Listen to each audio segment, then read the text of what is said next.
रहस्यों से परिपूर्ण है मध्य प्रदेश में गोंड आदिवासियों की ये भूमि।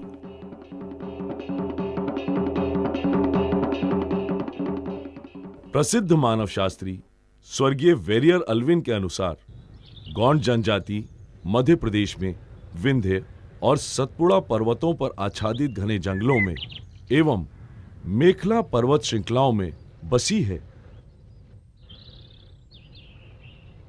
और इसके अलावा अमरकंटक नामक स्थान में, जहां नर्मदा जी का अदृश्य उद्गम स्रोत है, वो नर्मदा नदी जो बाद में कपिल धारा से होती हुई वन पर्वत का सीना चीरकर धारा प्रवाह बहती है, उसी पावन नर्मदा के किनारों के आसपास भी बसी है गोंड जनजाति।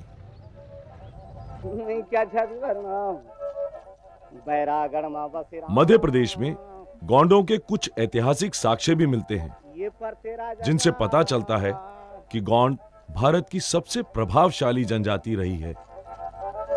जिसका भाई परतेती राजा बसे। मध्य प्रदेश का ऐतिहासिक नाम गोंडवाना है और एक समय में गोंडवाना एक बड़ा राज्य था। रानी दुर्गावती इस जनजाति की प्रमुख वीरांगना और कुशल शासिका थी। मध्य प्रदेश के आधे से अधिक भाग में आदिवासी निवास करते हैं। इनमें गोंड सबसे अधिक संख्या में है। मध्य प्रदेश में बैतूल, छिंदवाड़ा, बालाघाट, शहडोल, मंडला, ढिंडोरी, नरसिंहपुर, सिवनी, सागर, दमोह, होशंगाबाद आदि जिलों में गोंड प्रमुख हैं। मध्य प्रदेश के अतिरिक्त गोंड जनजाति महाराष्ट्र, आंध्र प्रदेश, बिहार, उड़ीसा, कर्नाटक, पश्चिमी बंगाल, गुजरात एवं उत्तर प्रदेश में भी निवास करती है। हालांकि मध्य प्रदेश में इनकी संख्या सबसे ज्यादा है। मध्य प्रदेश में वर्ष 1991 में गोंड जनजाति की कुल संख्या 67,27,838 आंकी गई है, जो अब एक अनुमान के अनुसार लगभग 1 करोड़ तक पहुंच गई होगी। लेकिन अभी भी निश्चित रूप से यह नहीं कहा जा सकता कि मध्य प्रदेश के इतने विशाल क्षेत्र में ये गोंड कहां से आकर बसे हैं। गोंड शब्द मूल रूप से तमिल भाषा का है और वो गोंड शब्द से बना है।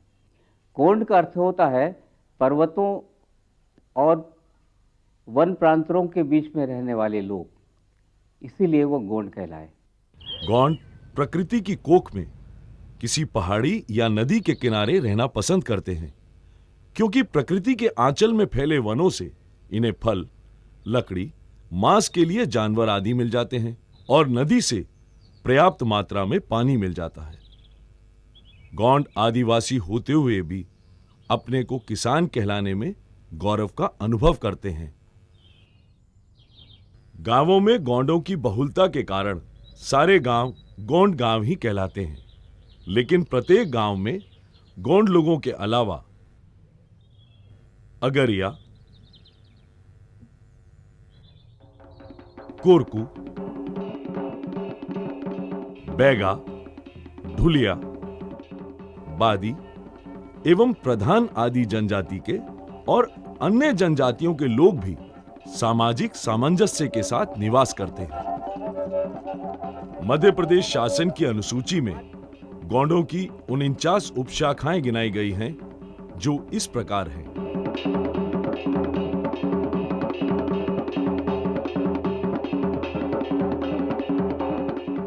गोंड लोगों की आंतरिक संबंध रचना विभिन्न गोत्रों पर आधारित है। गोंड गोत्र को कुर कहते हैं। कहीं कुर देवोपासना के आधार पर बने हैं, तो कहीं देवगुड़ी या देव खलियान के आधार पर बने हैं। देवोपासना के आधार पर गोंडों के 7 गोत्र हैं। देवगुड़ी के आधार पर गोंडों के 62 गोत्र हैं। गोंडों की उत्पत्ति के बारे में कहा जाता है कि गोंडों की उत्पत्ति लिंगोपेन नामक देवता से हुई है। लिंगो उनके आदि देवता हैं। कहते हैं कि लिंगो ने गोंड के 7 भाइयों को सबसे पहले पैदा किया। उसके पश्चात 7 भाइयों के अलग अलग प्रजाति बनी, जिसे वे कुर कहते हैं। उन्हीं कुरों से गोंड समाज का, गोंड जनजाति का विकास हुआ है। गोंडों की शारीरिक रचना सुगठित होती है। इनका कद मध्यम और रंग काला होता है। इसी तरह गोंड स्त्रियां काली लेकिन पुष्ट और चपल होती हैं।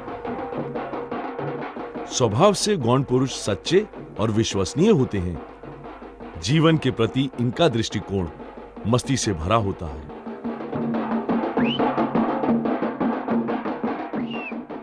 महिलाएं स्वभाव से मेहनतकश होती हैं। घर, खेत, मजदूरी और बाजार में गोंड स्त्रियों का बराबरी का हक होता है। गोंडों में जो लोग राजघराने के हैं वे राजगोंड कहलाते हैं तथा अन्य साधारण गोंड किसान गोंड कहलाते हैं। स्वर्गीय वेरियर अल्विन की पत्नी कोसी अल्विन बाई, जो खुद राजगोंड परिवार से हैं, के अनुसार गोंड जात के राजगोंड राजगोंड है। जी। तो राजगोंड मतलब गोंड राजगोंड क्यों कहलाए? ये छोटे छोटे राजा सारंगगढ़ है, खैरागढ़ है और बहुत से छोटे राजा लोग रहे गोंड राजगोंड। उसी में से हमारे खानदान भी रहे, हमारे पिताजी वगैरह। तो राजगोंड और गोंड में खान पान में और रहन सहन में कोई अंतर है? अंतर तो नहीं है कुछ भी। दोनों में शादी ब्याह हो जाता है? हाँ, हो जाता। पहले होता था कि अब होता है? अभी ज्यादा हो गया, अभी तो कर लेते हैं। गोंड समाज पिता प्रधान है। पुरुष परिवार का मुखिया होता है। फिर भी सयानी महिलाओं से हर कार्य में सलाह ली जाती है। गोंड स्त्री सच्चे अर्थों में पति की सहचरी मानी जाती है। गोंडों में ददिहाल और ननिहाल परिवारों में विवाह करना नैतिक अधिकार माना जाता है। भाई अपनी बहन की लड़की से विवाह करने का पहला हकदार होता है। इसके अलावा पठौनी विवाह, जिसमें लड़की की बारात लड़के के यहां जाती है, लेकिन अब यह प्रथा समाप्त हो चुकी है। चढ़ विवाह में दूल्हा बारात लेकर जाता है। तो भगेली विवाह यानी भगाकर के विवाह, जो केवल लड़के लड़की की मर्जी से होता है। लमसना विवाह, जिसमें लमसना को घर जमाई विवाह कहते हैं। हमारे ससुर जी हमें लाए हैं कि लमसनी कह की, उनकी कोई लड़कियां ना लड़की है, लड़का नहीं है, तो हमें बेहियाँ बैठा रही इस लड़की के साथ शादी कर दें। उसके हमारे 2 बच्चे हैं। गोंड पुनर्जन्म को स्पष्ट रूप से नहीं मानते। गोंडों में अग्निदाह और दफनाने दोनों की प्रथा है। दशमानी यानी क्रियाकर्म 10 दिन बाद होता है और इस रस्म को गोंड बहुत महत्वपूर्ण मानते हैं। इसमें गोत्र एवं परिवार के सभी लोग दोपहर से पहले घाट पर जाते हैं। मुंडन आदि के बाद स्नान होता है। स्नान पश्चात पूजा और फिर भोज होता है।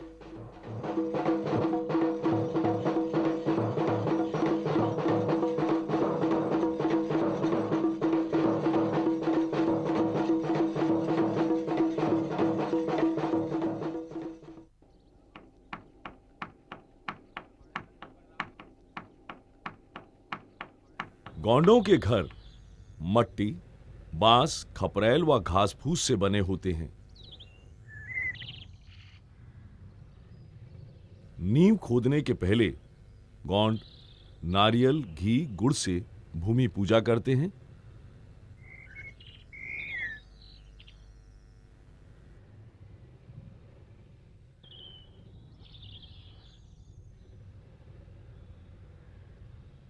एक मकान 30 से 35 फीट लंबा और 10 से 12 फीट चौड़ा होता है।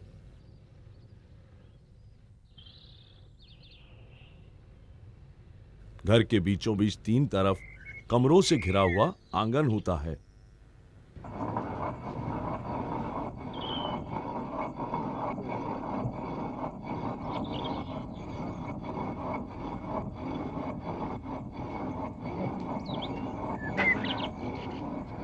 घर का प्रमुख द्वार साफ सुथरा व सजा रहता है।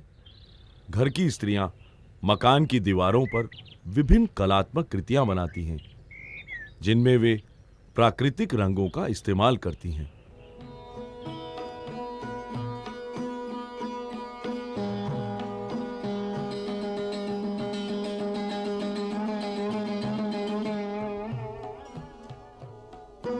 गौंड जाति की स्त्रियां साफ सफाई का हमेशा ध्यान रखती हैं। दीवारों पर भित्ति अलंकरण बनाना गौंड महिलाओं का प्रिय शौक है। घर के पीछे वाले हिस्से में बाड़ी अनिवार्य है।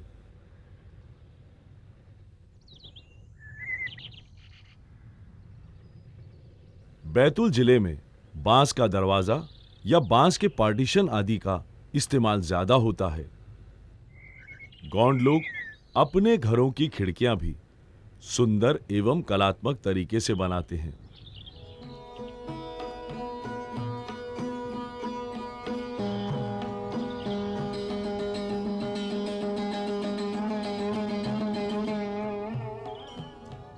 गौंड जनजाति के लोग अपने घर परिवार की समृद्धि के अनुसार ही बनाते हैं। सामान्यतः गौंड अपने खेतों में 2 फसलें लेता है। एक फसल धान, कोदो, कुटकी, तिलहन, रमतेला, चावल, मक्का और तिली आदि की है, तो दूसरी फसल गेहूं, चना, राई, मसूर, अलसी आदि की होती है।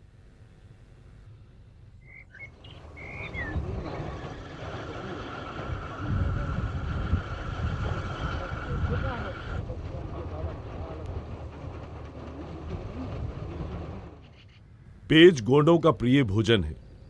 रात के बने चावल में पानी डालकर वे सुबह इसे बड़े चाव से सब्जी या कंद के साथ खाना ज्यादा पसंद करते हैं। भोजन में ये कोदो, कुटकी, जवा, गेहूं, मक्का की रोटी आदि भी खाना पसंद करते हैं।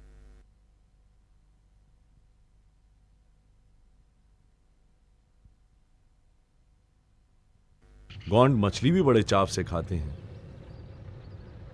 गौंड पुरुष घुटने तक की धोती, कमीज, कंधे पर गमछा व सिर पर पगड़ी बांधते हैं। गौंड स्त्रियां 6 से 8 गजी साड़ी घुटने तक कांच लगाकर पहनती हैं। आजकल गौंड स्त्रियां ब्लाउज के पहने बगैर घर से बाहर नहीं निकलती हैं और अब ये अन्य स्त्रियों की तरह साड़ी भी पहनने लगी हैं। गौंड स्त्रियों को गहनों से अधिक लगाव होता है। हाथ में चूड़ियां सौभाग्य का प्रतीक मानी जाती हैं। इसके अलावा जुरिया, पट्टा बहुटा, चुटकी तोड़ा, पैरा सतुआ, हमेल, ढार, झरखा, तरकी बारी व टिकुमी आदि गौंड स्त्रियों के परंपरागत आभूषण हैं। गौंड एवं आदिवासी स्त्रियों में बचपन से ही शरीर गोदाने की प्रथा है।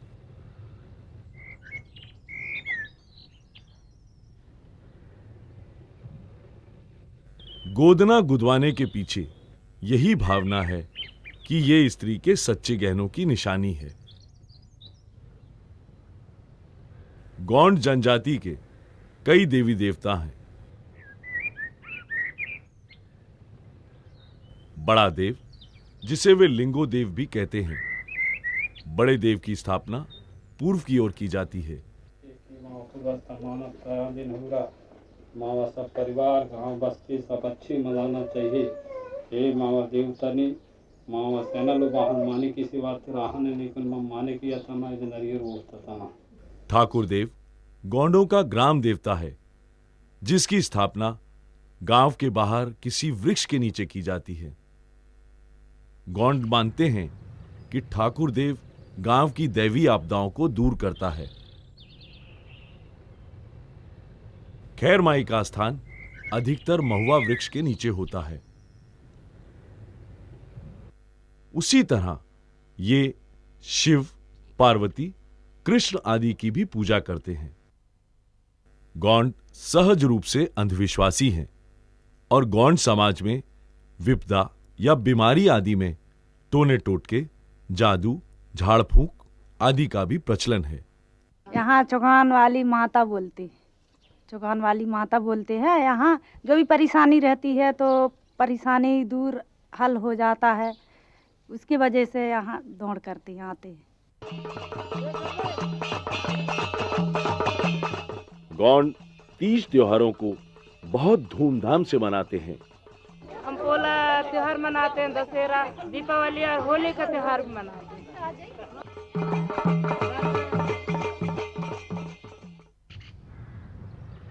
प्रजातंत्र में जनता की भागीदारी बढ़े, इस कार्य को मध्य प्रदेश सरकार ने ग्राम पंचायती योजना को लागू कर भली भांति पूरा किया है। गर्भवती महिलाओं को 500 रुपया देते हैं पंचायत की ओर से, और सामाजिक सुरक्षा पेंशन जो 60 से ऊपर 65 वर्ष तक के हैं, 70 वर्ष तक के, उनको सामाजिक सुरक्षा पेंशन 150 रुपया माह। और जैसे घर का मुखिया ख़त्म हो गया तो उसको भी उसके परिवार को 10,000 रुपया राष्ट्रीय परिवार योजना के हिसाब से 10,000 रुपया दिलवाया जाता है। आज इन पंचायतों में आदिवासी महिलाओं की पंच एवं सरपंच के रूप में भागीदारी प्रमुख है।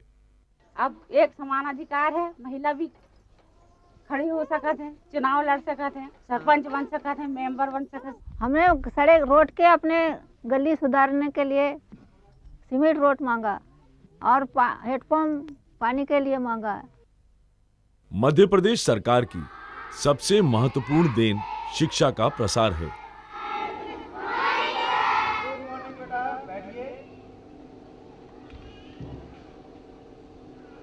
बच्चों, आज अपन गाय के बारे में रखना पड़ता है। हमारे देश में जानवर कई प्रकार के, जंगली भी होते हैं और पशु भी। जंगली जानवर में शेर भी होता है और तेंदुआ, हिरण इत्यादि होते हैं। उसी प्रकार हमारे जो पालतू पशु होते हैं उसमें गाय जो है एक ये पालतू पशु है। प्रशासन ने आदिवासी इलाकों में जगह जगह पर प्राइमरी, मिडिल एवं हाई स्कूल आदि खोले हैं। ला से लड़की,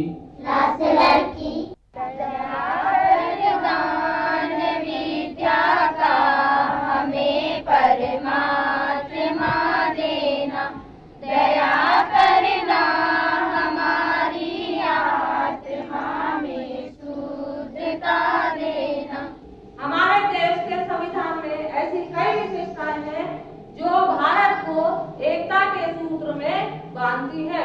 मेरा नाम प्रीति पंद्राम है। इस हॉस्टल में 360 रुपये महीने के हिसाब से शिष्यवृत्ति मिलती है।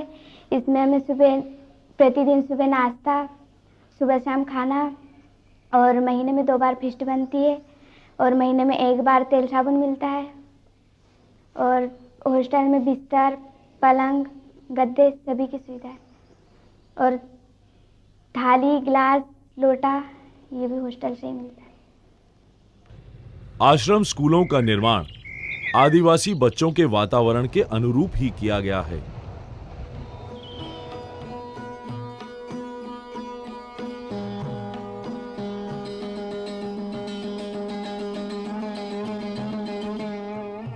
जहां उनके पढ़ने, रहने एवं भोजन आदि की भी व्यवस्था की गई है।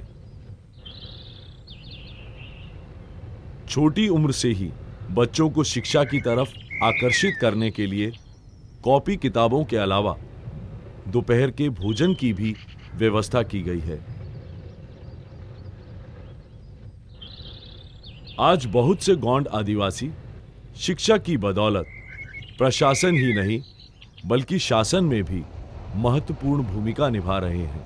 जब से इस मंत्रालय का गठन हुआ है, रोड, रास्ते हैं, ब्रिजेस हैं, सिंचाई के साधन हैं, छात्रावास, आश्रम बॉयज एंड गर्ल्स, और ये विशेष से इस प्रकार की योजनाओं के लिए जहां ऐसा लगता है जो जनजातीय क्षेत्र हैं, उन जनजातीय क्षेत्रों की दृष्टि से वहाँ की जो कमी है उस कमी को ध्यान में रख करके हम लोग करते हैं।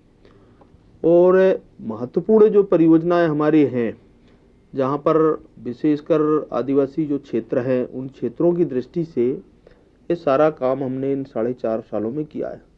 शिक्षा के प्रसार से गोंड एवं अन्य आदिवासियों में आज स्वास्थ्य के प्रति ज्यादा जागरूकता है।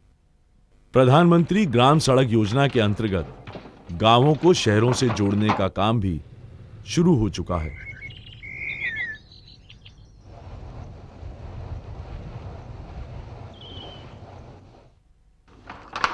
शिक्षित आदिवासी लड़के व लड़कियों को तकनीकी शिक्षा का ज्ञान इसलिए दिया जा रहा है ताकि ये अपनी आर्थिक स्थिति सुधार सकें। खेलकूद को बढ़ावा देने के उद्देश्य से प्रशासन ने छात्र ही नहीं बल्कि छात्राओं के लिए भी क्रीड़ा परिसर आदि का निर्माण किया है। इस क्रीड़ा परिसर से गत वर्ष गोंड जाति की 6 लड़कियों ने राष्ट्रीय स्तर पर खेलों में भाग भी लिया है। गोंडों में 3 गीत कथाएं ज्यादा प्रचलित हैं, रामायणी, पंडायणी और गोंडवानी। गोंडों में गीत कथाएं प्रधान गाते हैं। इनकी रामायणी का नायक राम नहीं बल्कि लक्ष्मण है, पांडायणी का नायक भीम है और गोंडवानी गोंड राजाओं की वीर गाथाएं हैं। हनुमति अब गायो भैया यार लंकरे दुआरा, लंकाला जलाई के समुद्र मिलाए, लंकाला ले शिकर समुद्र मिलाए, और सीता के सुध प्रभु को सुनाए रामा। मढ़ई व मेघनाथ के मेले इनके प्रमुख मनोरंजन के साधन हैं।